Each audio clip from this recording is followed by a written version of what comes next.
All right, we're back here on Building Futures for our last little part of our interview. Last segment with Travis Ketchum. Did I say Ketchman? I meant Ketchum, sorry. And he catches everyone. But he will be actually, or he's kind of working on an email software tool right now. Marketing automation. Yeah, so...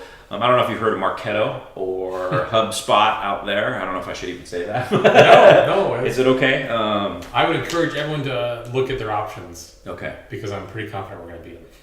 And at least beat them in a creative way that I think will appeal to a large segment of the market.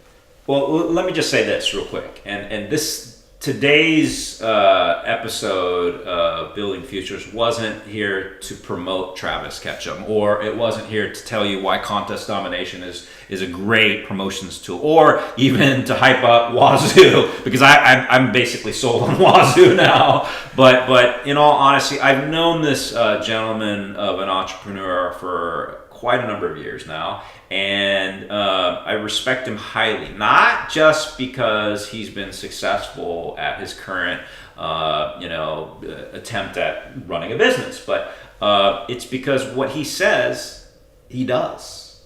Everything he's actually broadcast to me that I know and remember, everything he says literally happens. And we've kind of explored a few different things that he's done as a kid, through his younger years, going through college and whatnot, but everything he says comes true. I just cannot repeat this enough. And so him telling you today that this marketing automation tool or email client or whatever it ends up being, right? Because you can always pivot in our world of business. I don't have a lot of doubts here that it's going to be pretty successful. Well, I at least think that it will be a refreshing take on how marketing automation is done, because we looked at our own use of multiple different platforms over the years, and we talked to our customers on the contest world who use a lot of different email marketing tools. Right. And it's like, what are your frustrations? And you start to see a theme. And so there's kind of two things that we want to try to solve, and so that's what we built. We've been building it for about 2 years. At the time of recording, we're probably about 2 weeks away from private beta, which means we're probably about 6 months out or so from opening the doors publicly and working our way up.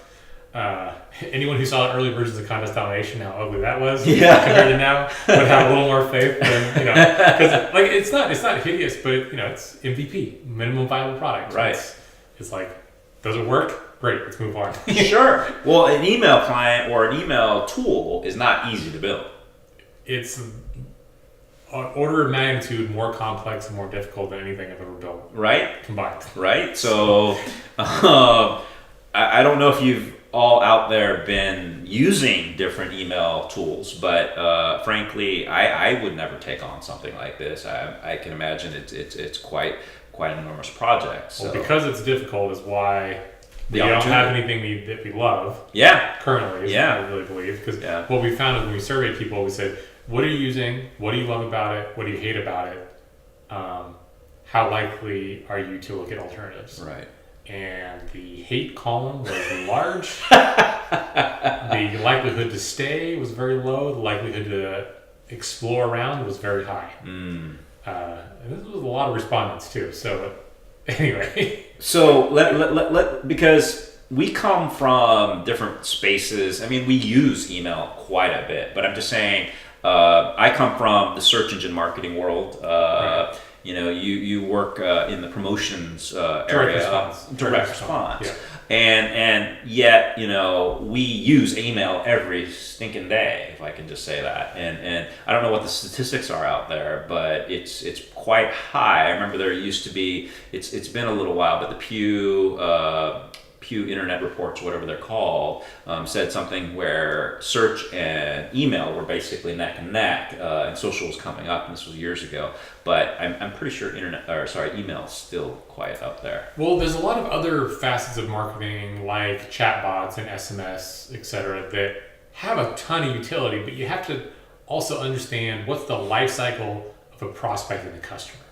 Okay, that's what I want people to really think about, because chatbots, SMS, social, even contests, in my eyes, they're all a vehicle to get a prospect to become more familiar, more intimate with you, and get them to the email list. Because if you look at the longer span of time, the email list is what people want to stay on for a much longer period of time. You hear about insane open and click rates on chatbots and on SMS, and those are all true, and those are all great. But if you look at the arc of how long someone stays subscribed, based on how many messages you send, there's a pretty precipitous drop-off after a relatively short amount of time, generally speaking. Whereas email, it can be much stickier and much more long-term. And so for a lot of businesses, their long-term revenue generator for internal traffic and internal offers, email. Everything else is in service or additive to that email base layer. And the two things that we wanted to look at was, one, if you're a newer business or even a experienced business who knows you should be doing re-engagement campaigns or know you should be doing all these different things to email list, but you don't do it because it's a lot of work to build that campaign. Yeah, exactly. And so we've actually put together a campaign library of proven campaigns. So that you can go in and say, I need to run a re-engagement campaign. So you can go into the library, look at the ones that are re-engagement, you click copy into my account, it copies in delay timers, example email swipe, tags. So all you have to do is just go edit what the emails say, maybe change the tag names, hit publish. Interesting. Okay, so you're not staring at a blank screen. That's problem number one. Yeah. Problem number two is all about deliverability. A lot of email tools out there think that their value add is the ability to send email. I disagree. I think the value add is the business logic for what to send to who, not the actual ability of sending the email. So what we've done is we're actually working through what's called email relays or SMTP providers, which is actually what most other email platforms are using anyway under the hood, but they're using like one. And they have a couple IP addresses, and those IP addresses all have a relationship score with you, with Comcast, with Time Warner, with Google, etc. Right? And so what that means is that if there's other customers of that email tool that are bad actors, that are doing things to hurt the reputation of that IP address, your ability to reach your customer's inbox is diminished. And whereas if you control your own IP and you control your own destiny, you are the reason that you get inboxed or not. And the way the different vehicles that send that, the example I like to use is, imagine if your cell phone, everywhere you went, would test every cellular provider in every location constantly and would only use the provider that gave you the absolute best service, most consistent service for the lowest price. That's all you ever paid for. So you have this constantly optimized experience for your phone. Think about that same way for email, because there's various different ways in service providers that can actually physically send your email to your customers. And so you can just say, hey, come get my business. Prove to me why I should be able to use you. Because right now, if you, let's say you set up something on Marketo or ActiveCampaign or Drip, or like a lot of these tools have really good features, but the problem is if you are worried about your deliverability, the only way to test it is to go sign up for a new account.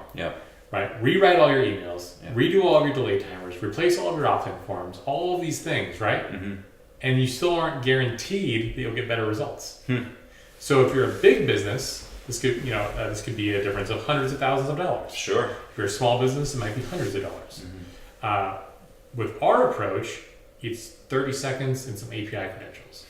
It's a little copy, paste, boom, boom, test.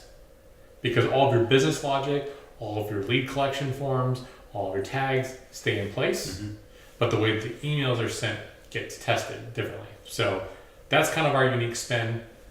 A library of campaigns that help you much more quickly deploy campaigns that will, at the end of the day, give you more money as a business owner. And then all these other services that tie in at wholesale rates for you to be able to send email and get the best inboxing possible. More inboxing means more opens means more clicks means more money. Interesting.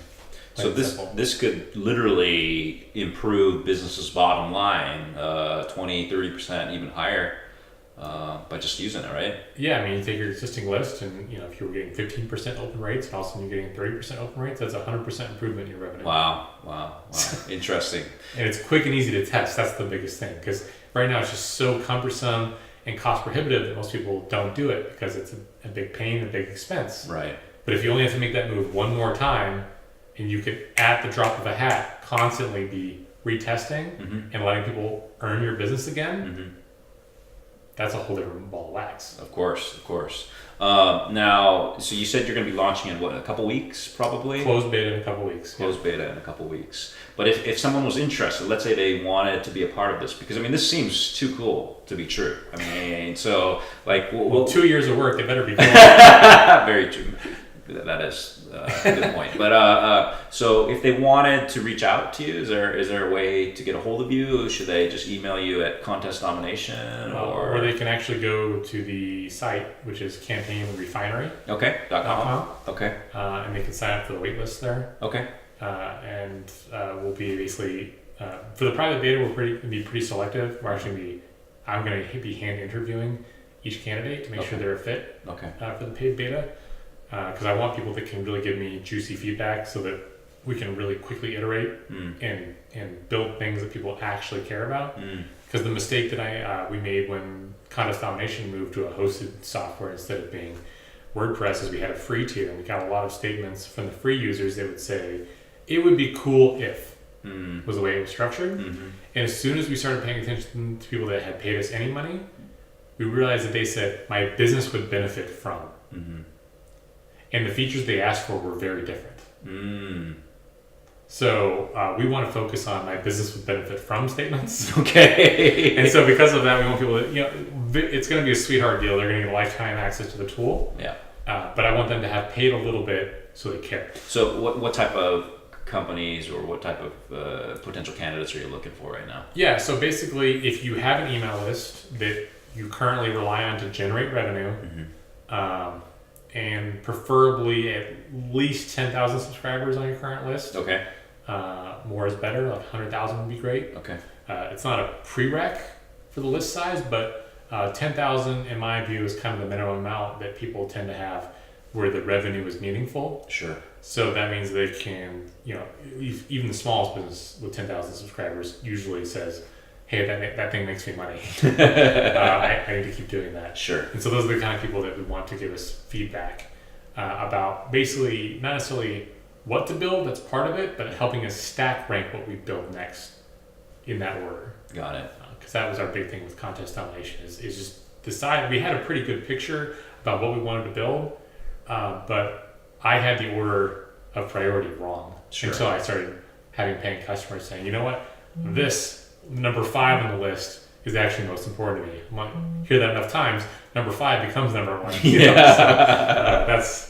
That's kind of the approach we're taking. But interesting. I'm really excited to get this out and work on it forever.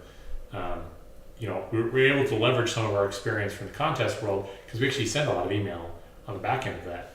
For our customers. Very much so. They don't even necessarily realize how much we send. But it has really been a learning curve for really setting us up in the right direction. I think we're building a cool platform that can actually improve results pretty quickly. No, that makes sense. I've personally become a believer in email marketing over the years. At first, all I equated email marketing to was spam at first, value, right? Or at first glance, that's what you think it is. But in actuality, the funny thing is, even though I would think that in my head, I wouldn't necessarily unsubscribe to a lot of other emails because why? I found some value in those, or I found some reason to let them continue to come into my inbox. And also Gmail, which I do use, I'll be honest, does kind of segment it out into different categories, so you don't have to worry too much. It doesn't always come into your inbox, but that's probably something that Travis is working on, to figure out how to maybe put it into the main inbox or whatever the case may be. But I can,